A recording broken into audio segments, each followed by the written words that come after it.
বনগাঁ চাকদা রোডের পোলতা জানানবাড়ি এলাকায় আজ রবিবার সন্ধ্যায় ঘটে গেল একটি দুঃখজনক ও চাঞ্চল্যকর ঘটনা। রাস্তা পারাপারের সময় বেপরোয়া গতির 20 নম্বর একটি বাসের ধাক্কায় প্রাণ হারালো একটি অবলা ষাঁড়। মুহূর্তে থমকে যায় এলাকা জুড়ে যান চলাচল। এলাকাবাসীর অভিযোগ, বহুদিন ধরেই একপাশের রাস্তা বন্ধ থাকায় উল্টো পথে গাড়ি চলছে নিয়ম ভেঙে। সেই বেপরোয়া চলাচলই আজ কেড়ে নিল নিরীহ প্রাণ। ঘটনার ঠিক সেই সময় রাস্তার ওপারে চা খেতে দাঁড়িয়েছিলেন এক স্থানীয় ব্যক্তি। প্রত্যক্ষদর্শী হিসেবে তিনি জানান, হঠাৎই দেখি বাসটা জোরে এসে ধাক্কা মারে। এই রাস্তা ঠিকঠাক না থাকলে এমন দুর্ঘটনা তো হবেই। বাস আসলো, রানিং এ বাসটা এসে আসার সময় কমসে কম ওখান থেকে 100 মিটার দূরে ঠেলে নিয়ে চলে এসে বাসটা বেরিয়ে গেল। তারপরে এখানে 2-5 মিনিটের জন্য ও জ্যান্ত ছিল, তারপরে মারা গিয়েছে। এখন এর উদ্ধার করার জন্য পুলিশকে আমরা ডেকেছি।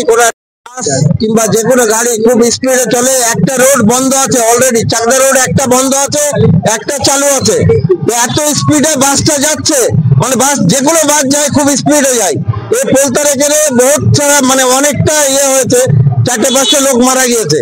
তা বাদে এত বলার পরে ওই শুনে না। তা আমরা চাচ্ছি পুলিশের কোনো একটা ভালো একটা পদক্ষেপ নেই, আমরা এই চাচ্ছি, পুলিশের কাছে আমরা এটা চাচ্ছি। এখানেই শেষ নয়, অন্য দুই বাসিন্দাও ক্ষোভ উগড়ে দেন। প্রতিদিনই আতঙ্কে থাকতে হয়। শিশুরা রাস্তায় নামলেই দুশ্চিন্তা বাড়ে। গতি স্পিড একটু কম হোক, অলরেডি তো গরুটা পার হয়ে গিয়েছিল। তা বাদে ওইখান থেকে কাটিয়ে মেরে নিয়ে এখানে ফেলে ফেলে দিয়েছে।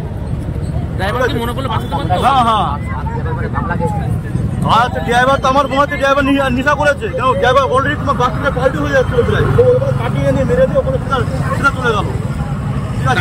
না দাঁড়ায় নিয়ে যাবো দোকান, আমি তো এখানে ছিলাম।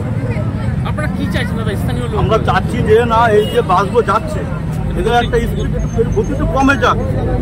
এর জায়গায় যে যেটা মানুষ হতো তাহলে কি হতো, মোটামুটি প্রায় রাস্তা পার হয়ে গেছে। এই সময় একটা বাস মোটামুটি 60 গতি ছিল, তার 60 স্পিড। এই সময় এসে বাসটা 60টাকে প্রায় ঠেলে নিয়েছে 70-80 মিটার দূরে ঠেলে নিয়েছে, এখানে এসে পড়ে গেছে 60টা। তারপরে বাসটা অল্প খাঁটা দাঁড়াই ছিল এখানে, ঠিক আছে, দাঁড়াই দেখে আবার চলে গেল। তারপরে ঘটনার পরপরই তৎপর হয় প্রশাসন। পুলিশের হস্তক্ষেপে পরিস্থিতি স্বাভাবিক হয়, যান চলাচল ফের শুরু হয়। এখন প্রশ্ন, কবে ঠিক হবে এই রাস্তা? সমস্যাগুলো থামবে তো বেপরোয়া যানবাহন, নাকি আবার অপেক্ষা করবে আরেকটি দুর্ঘটনার?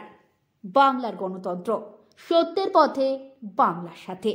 সব খবর সবার আগে পেতে নজর রাখুন বাংলার গণতন্ত্রে।